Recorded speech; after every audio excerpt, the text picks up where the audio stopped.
So networking is basically the academic version of dating. And just like dating, some people make it look effortless. Others are awkward, downright creepy. Yeah, I was running. But if that's you, if you've got a conference coming up and you're not sure how to approach people without making all the classic mistakes, then keep watching, because I'm going to give you 5 practical tips on how to network without being creepy.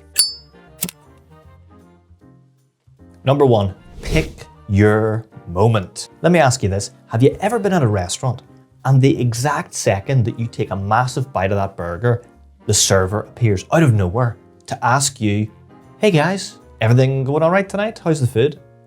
Now, there is an actual scientific debate on whether they do this for fun or whether it's just an accident.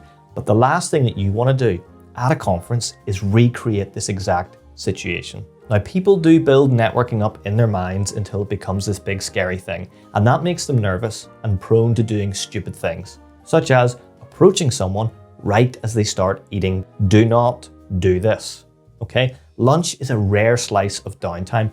Yes, be friendly if you're having to share a table with them while you eat.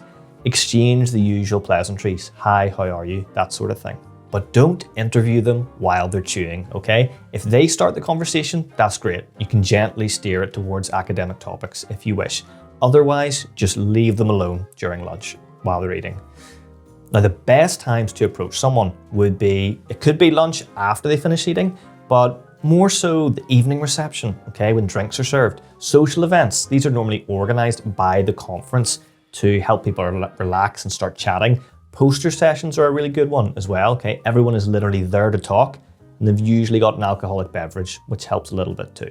Okay, number 2, the handshake. This disappeared for a brief COVID era hiatus, but folks, let's get real. COVID ended a while ago. You literally have no excuse for a bad handshake anymore.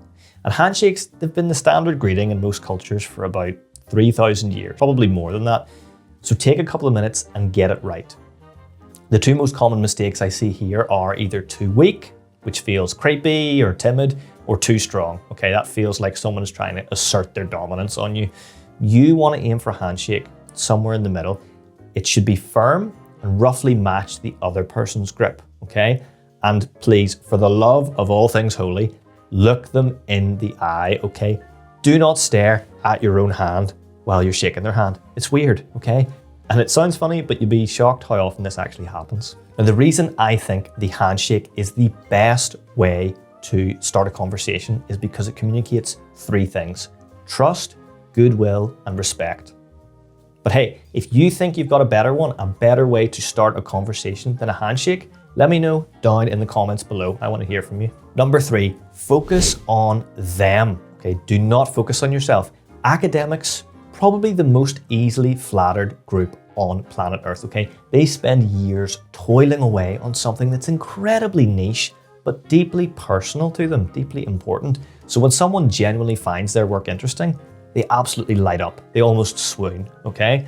So start by introducing yourself and then give them a sincere compliment. So this part, it's just like dating, okay? Easy peasy. If you spend the whole time talking about yourself, there's not going to be a second date, okay? Instead, try something like this. Hi David, my name's Dean. Look, I really enjoyed your talk earlier. Could you explain to me a bit more about how you approached XYZ? Or you can insert any question you want to know there, okay? There is one trap you don't want to fall into here when it comes to giving compliments.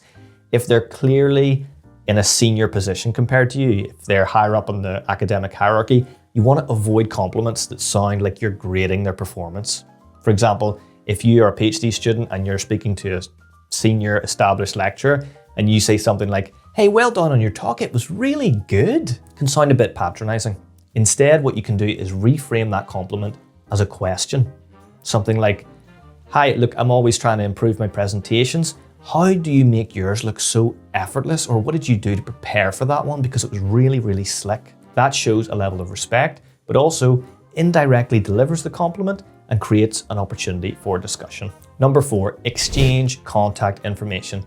This seems really basic, but there is no point in having an amazing 20, 30-minute conversation and then walking away into the sunset without exchanging details. Yes, I agree, We all agree asking can feel awkward, sort of like asking someone for their number, all right? But this is a professional environment. This is specifically what conferences are created for. It's for networking.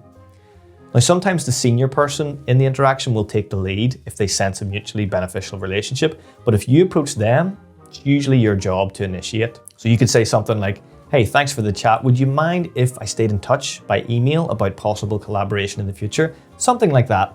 Worst case scenario, they say no. All right, you're still alive at the end of the day.